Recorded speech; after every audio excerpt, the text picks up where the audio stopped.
पूछना है कि हमने अगर इंडेक्स को सर्च करना हो तो उसके लिए हमें क्या कोड लिखना पड़ेगा और उसके लिए क्या क्या लॉजिक होगी हमारी। इसमें अगर हम देखें तो सबसे पहले हम लूप का जो सा आई वेरिएबल है उसको 0 से इनिशियलाइज़ करा देंगे, तो आई की वैल्यू क्या हो जाएगी, 0 हो जाएगी। और लूप को कहाँ तक चलाएंगे, पोजीशन तक चलाएंगे और आई में इंक्रीमेंट करते रहेंगे। अब फर्स्ट ऑफ ऑल जब आई जो है वो 0 है तो वो फर्स्ट इंडेक्स को पॉइंट कर रहा होगा।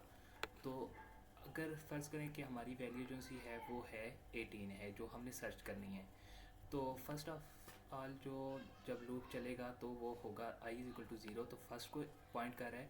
और यहाँ पे इफ़ कंडीशन के अंदर हम चेक करेंगे कि एरिया ऑफ आई क्या है, इस वक्त हमारे पास 12 है और वो हमारे पास इक्वल है 18 के, नो इक्वल नहीं है। तो हमें क्या होगा कि ये आई जो है यहाँ से आगे मूव कर जाएगा और आई में इंक्रीमेंट होगा और आई की वैल्यू हो जाएगी 1 और आई जो है वो आगे यहाँ पे मूव कर जाएगा। उसके बाद क्या होगा कि दोबारा से कंडीशन चेक होगी एरिया ऑफ आई क्या है हमारे पास 13 इक्वल है 18 के, नो अगर नहीं है तो आई में क्या होगा, इंक्रीमेंट हो जाएगा और आई की वैल्यू हो जाएगी 2।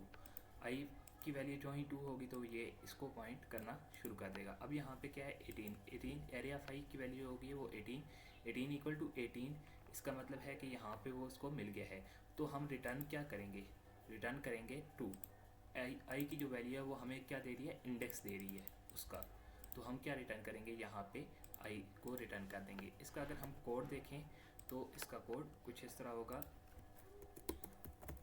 Public int search index. अच्छा, सर्च इंडेक्स में हम क्या लेंगे, एक इंट वैल लेंगे जिस वैल्यू को हमने सर्च करना है, एक फॉर लूप लगाएंगे, int i equal to 0, i is less than force i plus plus.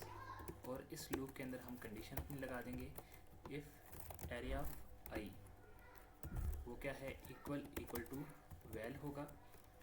तो हम क्या करेंगे, रिटर्न आई को कर देंगे जो हमारे पास क्या होगा, इंडेक्स की वैल्यू चल रही होगी। अदरवाइज़ हम क्या रिटर्न कर देंगे, रिटर्न -1, एक फ्लैग वैल्यू क्या कर देंगे, रिटर्न कर देंगे। तो अगर हम इस कोड को देखें तो सर्च इंडेक्स का कोड क्या ले रहा है, एक वैल्यू ले रहा है और फिर उसके बाद एरे के ऊपर एक लूप चल रहा है 0 से लेके पोजीशन वेरिएबल तक। और फिर क्या है हमारे पास, एरिया ऑफ आई हम चेक करें कि वो अगर जो वैल्यू हमें मिली हुई है सर्च के लिए वो उसके इक्वल है तो वो उसका आई जो है वो हमें इंडेक्स देगा, तो वो उसको हम क्या कर देंगे, रिटर्न कर देंगे। अगर ये इस तरह नहीं मिलता तो वो क्या रिटर्न कर देगा, -1 फ्लैग के तौर पे रिटर्न कर देगा।